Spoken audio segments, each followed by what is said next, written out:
Welcome back to our YouTube channel, ladies and gentlemen. William Samoei Ruto is a president under siege.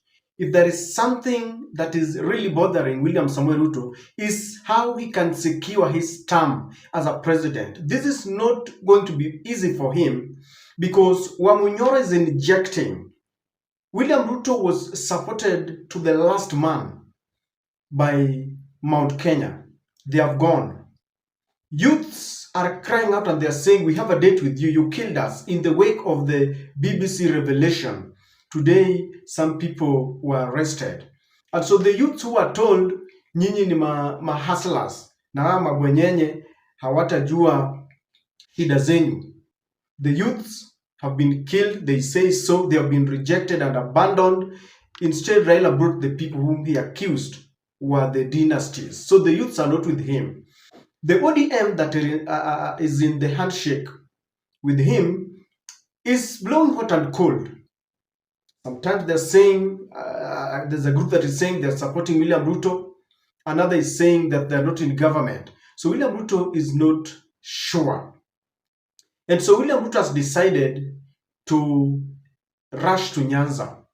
And I want us to go directly to what the mainstream media here is saying. Ruto returns to Nyanza inside president's planned tour of Raila's stronghold.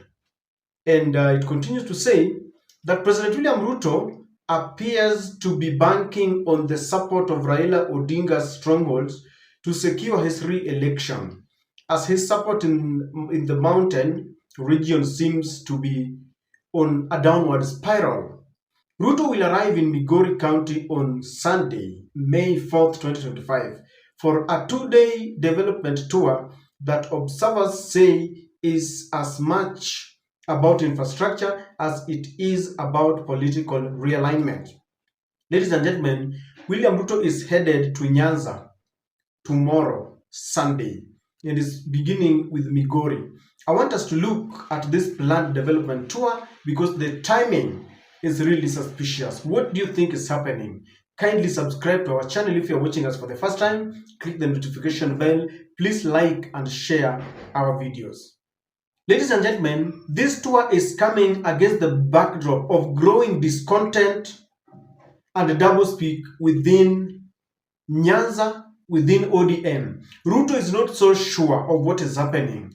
Leaders are speaking from both sides of the mouth. Raila is in government, he's not in government. It is kind of an amorphous arrangement. And so William Ruto has decided to see for himself because people like Anyang' Nyong'o, the Secretary General of ODM, Edwin Sifuna, and Orengo are giving him a hard time and is not sure about the support base. I am prepared to go back to jail. I'm prepared to go back on the streets. This is not a country to be proud about. This is a country where now the young people, the Gen Zs, you have to come out and we are prepared to join you. In Kenya, our institutions are under trial. There's no single institution that is not under trial in Kenya. If you go to the Supreme Court, there are a lot of questions that are being raised about the principal judicial organ, the supreme organ in the country called Kenya. There are questions on the issue of the constitution, and here I'm with Raila Amolo Odinga. Devolution is under threat, and until we are prepared to fight for the constitution and not for the little things we are given, unless we are prepared to fight for what is in the constitution for us as a matter of right, Kenya is going to lose direction. I am asking the Kenyan people that we should be like other democracies where people fight for their rights and what belongs to them. And so, ladies and gentlemen, William Ruto has gone to see for himself, to understand the mood of the people. Whenever a president is going somewhere, there is an advanced team, the NIS, the DCI, everybody. Number one, to understand the mood. Number two, for security purposes. I know William Ruto is a bit easy going to Nyanza now because of the handshake, but he wants to feel for himself. What is exactly are the Nyanza people saying? Are they in the handshake? For example, if elections were to be held today, would they vote for William Samoei Ruto? Have they accepted the handshake? So he wants to feel it for himself. He appointed some ODM members into the cabinet, and especially in Nyanza, he gave them the finance docket that the Nyanza has never gotten since independence, and he also gave them energy. So William Ruto would want to know, is there any influence that this has brought? That was like a net.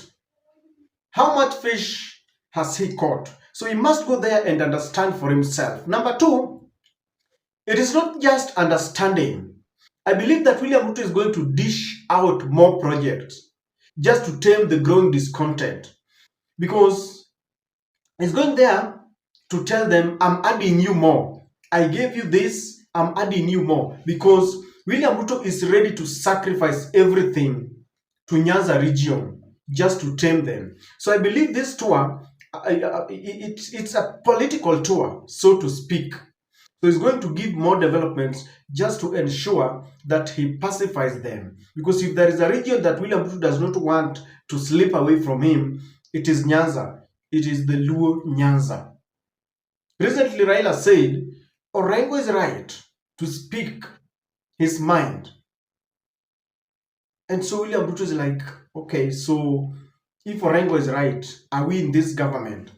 And William Ruto is going there to give more goodies, to ensure that he contains the already growing discontent. I think what he feels, William Ruto would want a situation where when he gives developments to the electorate, something tells him that even if some few leaders are not with him, those very few mamas who have been given, I don't know, electricity, those infrastructure, would still vote for him. But basically is to try and pacify the leaders. You know what will happen in such rallies?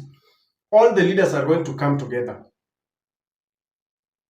And so when they come together, people are really waiting to see, is Orengo still going to attack him directly? Because Orengo has continued to say he's ready to go to jail. This is not a government to be proud of. William Ruto is a passing crowd. So after Raila said they have a right to speak, number one, is Orengo going to be there? And if he's there, is he still going to attack William Ruto? And in the presence of Ruto and maybe those leaders, if he attacks Ruto and says this government is a bad government, how are people going to receive him? If Orengo will manage to speak the very, very words he's going to attack this government in the presence of his ministers, people like John Mbadi, people like Opio and I, the other leaders like Eliud Owalo, if Orengo will manage to attack this government and cast aspersions, and the people are still going to rejoice and people will clap for him, then I can assure you that Ruto is finished. This visit is coming against the backdrop of a budget that is being discussed,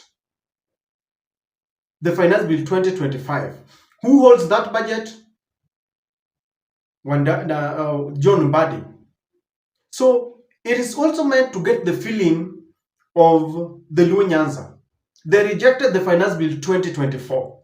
Now it is their man who has the Finance Bill 2025. How are they going to receive it? Are they going to embrace it? You know, most of these Luo leaders, the ones that they're in the praise and worship team, have said that they cannot continue to sabotage a government that they have their people inside. They are saying because they have their people, they must support it. In fact, Samuel Atandi, who is now the chair of the Budget and Appropriation Committee, those are people with prestigious powers now. They will be there. They've been defending William Samoei Ruto. Atandi said that the government is only bad when you are not in it. But when your people are there, they can speak for you. Then the government is good. And I can only imagine people like Opondo Kaluma are going to be there. What exactly is going to happen? Today, they were somehow blaming the IG for the death of their leader, the Were. And they have said that they don't want UDA in that region. So William Ruto is going to really understand what is happening. And from there, he can now get to the drawing board. What do I do? Do I give them, do I dish more positions?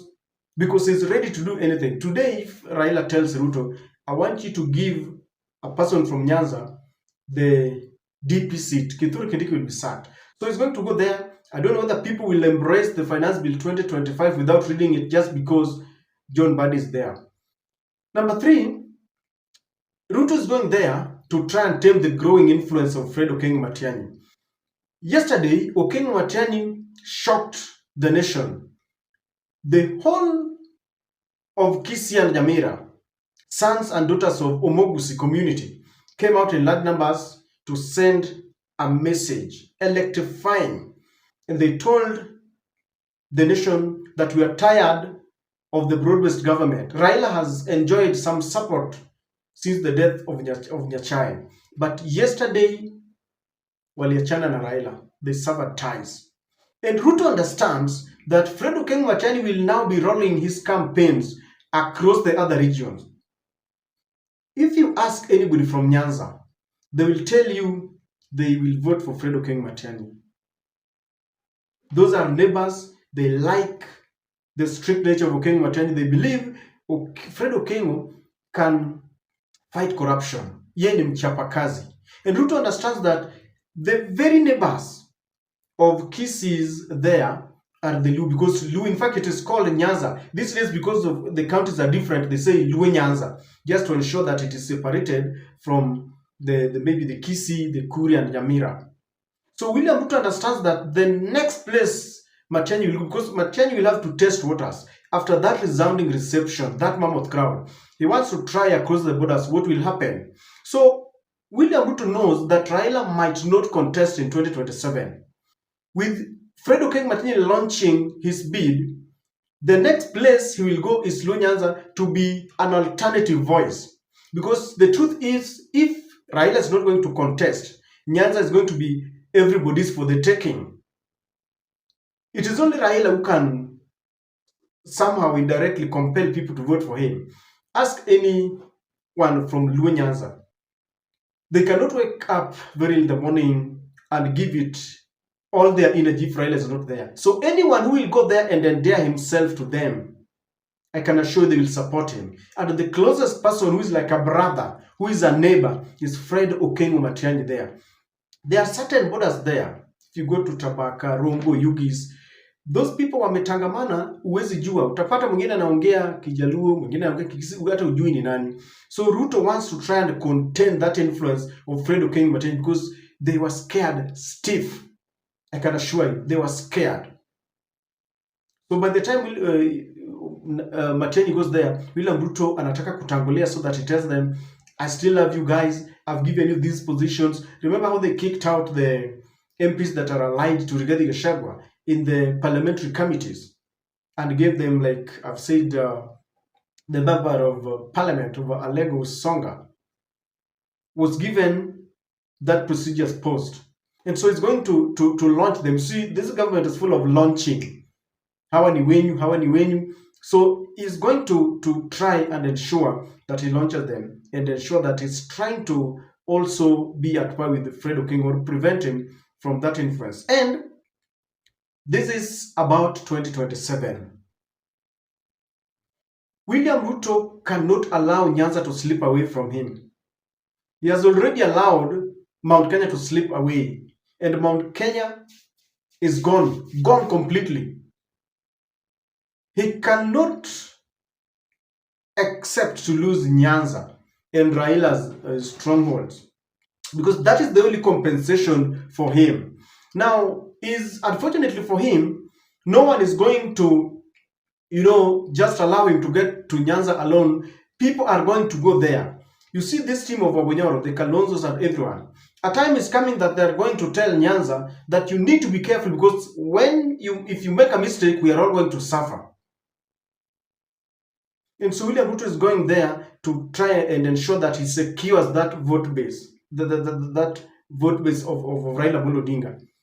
And it's trying, what happens is that it is like a relationship. You have to make calls and send SMSs. You have to show that you are very close. Because ukipotea for some times, another person will take over. So William Ruto is slowly seducing Nyanza. He's telling them, I can still think of you. If it is a 2-day tour, it is like he's going to tell them, in this busy schedule, I thought of you and I came here to do what? Just to see how you're faring on. Na niwaambie bado sisi ni marafiki. And maybe the last one, he's going to inspect the projects that he launched. He's going to inspect those projects. And as he inspects it, remember, when William Ruto went to when William Ruto went to China, he secured some loan. He doesn't want it to be called loans. He's saying it is a private-public partnership. And with that money, it is said that he secured some money to extend the railway from Naivasha all the way to Malaba, and it's going to pass Kisumu. This is something that is music to the ears of Nyanza. So it's going to remind them that this government is for you. You are in this government. I've given you ministers. I've given you parliamentary committees. I'm adding you more. I'm going to extend this. I'm going to extend the railway. Basically, William Ruto is trying to secure his position ahead of 2027. And that is why he's rushing to Nyanza to cool off the tempers. When he's in Nyanza, he's a little bit feeling welcome. Because Gen Zs wanamfukuza kila mahali. Wamunyoro wanamfukuza. The media is giving headlines just to show people. With the BBC recent exposure, this man is tired. He looks, exhausted. What do you think? Why is William Ruto rushing to Nyanza? Please share with me in the comment section.